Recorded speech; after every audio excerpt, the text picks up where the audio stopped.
Welcome back to my vision news. First news story is from the Afar region of Ethiopia, which is replacing Amharic language. At least Afar Regional Supreme Court is replacing Amharic language. Afar language will be used. Secondly, we have some pictures for you from Nekemte, where newly appointed bishop arrived, appointed by the splinter Orthodox faction from Oromia. Thirdly, first letter written at synod level in Afaan Oromo language is being shown, and it is being shown as a key achievement that Afaan Oromo language is being used for communications within the church. And lastly, PM Abiy, William Ruto, Ismail Omar, Hassan Sheikh, all are in Mogadishu these minutes. PM Abiy arrived there a few hours ago while an attack was also carried out. Mortars were fired at the venue of a meeting involving these regional leaders. What is happening there? Why is regional leadership in Mogadishu, Somalia? Firstly, viewers, Amharic language, which is, I think, Ethiopian national language, is being replaced gradually.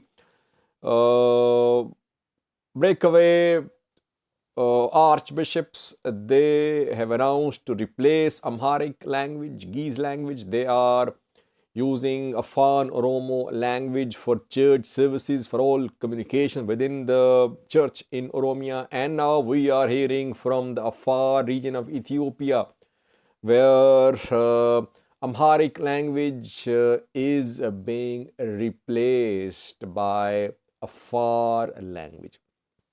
Afar Regional Supreme Court has made a decision that it will serve in the regional local language, that is Afar language.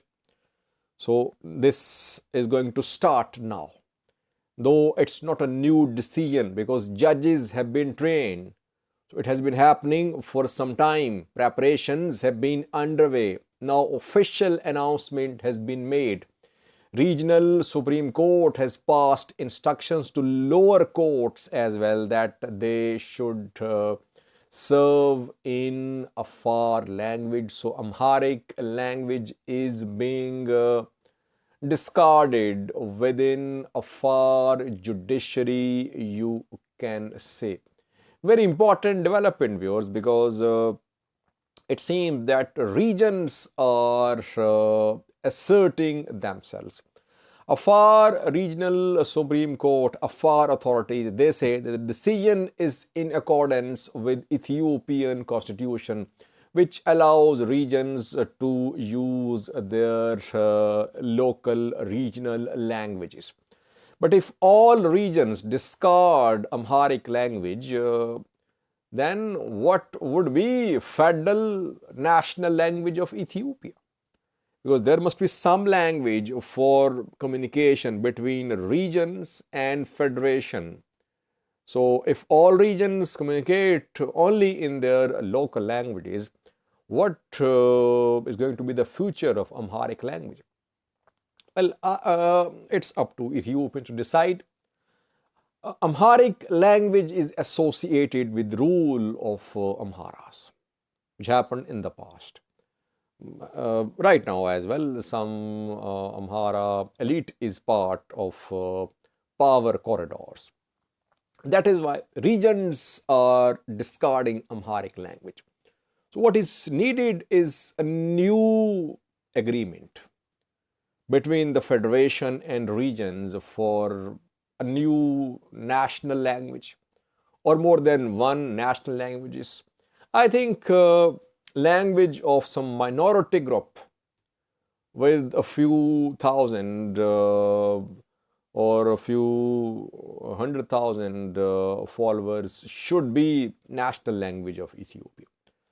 Why do I say that? Because if you announce that Amharic, Tigrayan, Afaan Oromo would be national languages, other ethnic groups will reject.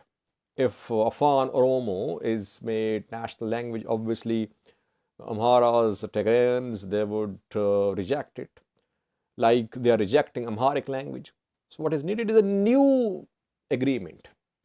Maybe a new language is needed, language from Ethiopia.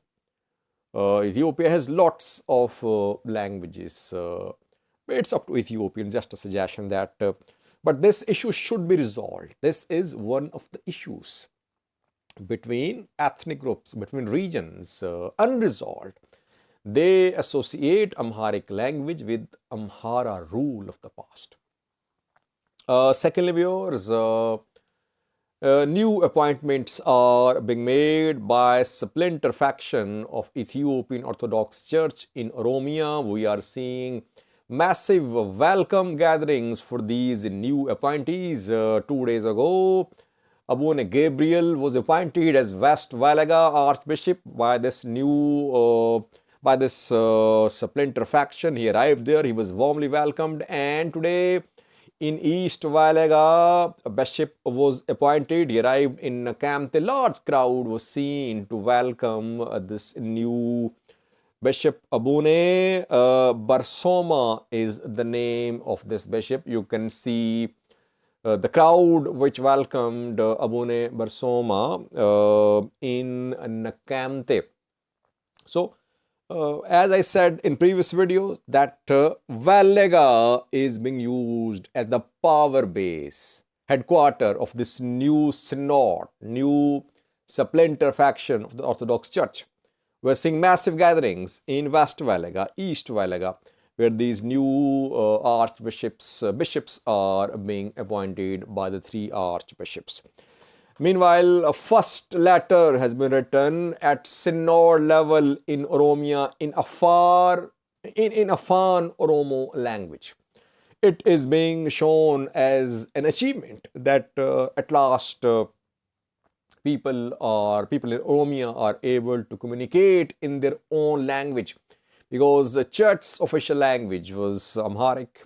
Used to now in Afaan Oromo language, all communications are being done in Oromia by this splinter Orthodox Church faction. You can see a picture of the letter, first letter written in Afaan Oromo language within the church. Within church, language of communication, language of correspondence was Amharic, which has been discarded in Oromia, it seems. And in West Valaga, Abune Gabriel announced that all services will be in Afaan Oromo, no Amharic. All communications as well, correspondence too. Lastly, viewers, PM Abiy arrived in Mogadishu, Somalia this morning. He met with the Ethiopian National Defense Force contingent, which is part of African Union's transition mission in Somalia. A top-level regional summit is underway in Mogadishu. William Ruto from Kenya, newly elected president. Hassan Sheikh from Somalia, newly elected last year, president of Somalia, and long-time ruler of Djibouti, Ismail Omar, are there. PM Abiy there too. 4 are meeting at Somalia Frontline State Summit. The summit is an effort to form a joint strategy against Al-Shabaab. Al-Shabaab is a regional threat, but Al-Shabaab is on the back foot. Hassan Sheikh government is on the move. It has momentum on its side. It has managed to push Al-Shabaab from some of its strongholds, though while this top-level summit is underway in Mogadishu, mortars were fired, which landed, 4 rounds of mortars landed very close to presidential office, where this summit is underway in Mogadishu. So Al-Shabaab still has the ability to reach Mogadishu, to reach presidential palace Villa Somalia in Mogadishu. But Al-Shabaab's capabilities are being gradually degraded, and Somalia needs regional support, because We have seen that a few months ago, Al-Shabaab fighters entered Somali region of Ethiopia. They went deep into the Somali region of Ethiopia. ENDF, Somali regional forces, they launched a counter-offensive. Al-Shabaab was pushed out of Ethiopia, and they carry out attacks inside Kenya too. So that is why a regional conference is underway. Djibouti's president Ismail Omar is closely associated. His close ties with Hassan Sheikh. Now, Ruto and Abiy are being taken on board for a joint offensive against Al-Shabaab. US is also there. US Special Forces, US Africa Command has been conducting airstrikes on Al-Shabaab hideout. So, hard times ahead for Al-Shabaab if regional powers join hands. Let's see. We could see some announcement in coming hours from Mogadishu about this meeting. Thank you for watching.